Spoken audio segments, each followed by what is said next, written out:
दोस्तों, परमात्मा ने सबसे अच्छा कॉन्सेप्ट ये रखा है कि उन्होंने हमें कर्म करने का अधिकार दिया है।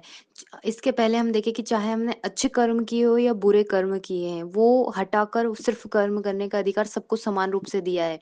यहाँ पर माने हम बुरा कर्म किया है, तो उस कर्म को आज हम क्या खत्म कर सकते हैं और अच्छा जीवन भी जी सकते हैं। मतलब कर्म को बोल सकते हो हटाकर या परिवर्तित कर कर। वैसा नहीं है कि यदि आपने कोई कर्म बुरा किया है तो पूरा ही खत्म कर देंगे।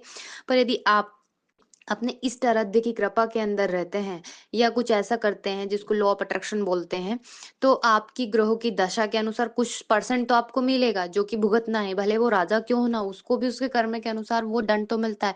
पर बात का यहाँ आप चेंज कर सकते हैं।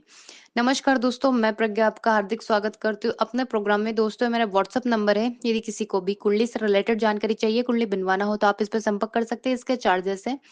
और यदि मेरा प्रोग्राम आपको अच्छा लग रहा है तो लाइक करें, शेयर करें, प्लीज सब्सक्राइब जरूर करें।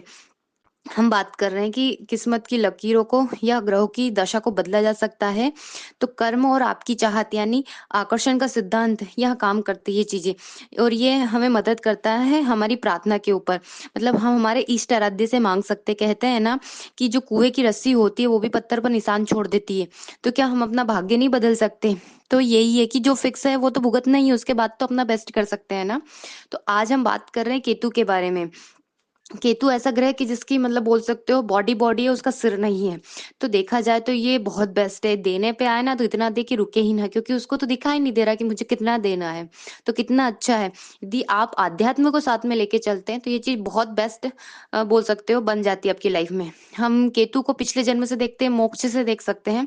तो मानो जैसे केतु चंद्रमा युति है जो 100% मानसिक अशांति देती ही है। व्यक्ति बहुत ज्यादा सोचता है, इतना सोचता है और खुद से इतनी बातें करता है पागलों की तरह।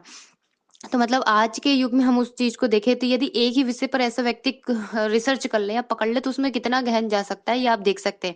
और साथ ही यानी खुद की यात्रा जो पिछली अधूरी रह गई, धार्मिक यात्रा, यहाँ पर चंद्र केतु युति ये बताती है कि आपको गहन रिसर्च इस फील्ड में यदि आप जाते हैं अध्यात्म में, तो बहुत सारे आप ऐसी चीजें निकाल लेंगे ना जो शायद आश्चर्य वाली हो।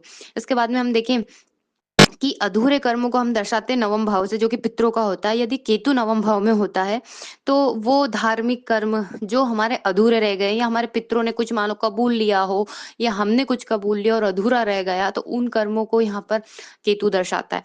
इसके साथ ही हम देखिए कि केतु यदि पंचम में होता है तो बोलते हैं कि जो अधूरी इच्छाएं रहती है ना उनको पूरा करने के लिए दोबारा रिबर्थ होता है यहाँ पे। और इसके साथ ही केतु शनि की युति यदि होती है तो कहा जाता है कि श्रापित दोष उसको बोल सकते हो। राहु के साथ भी वैसे ही बनता है, शनि राहु।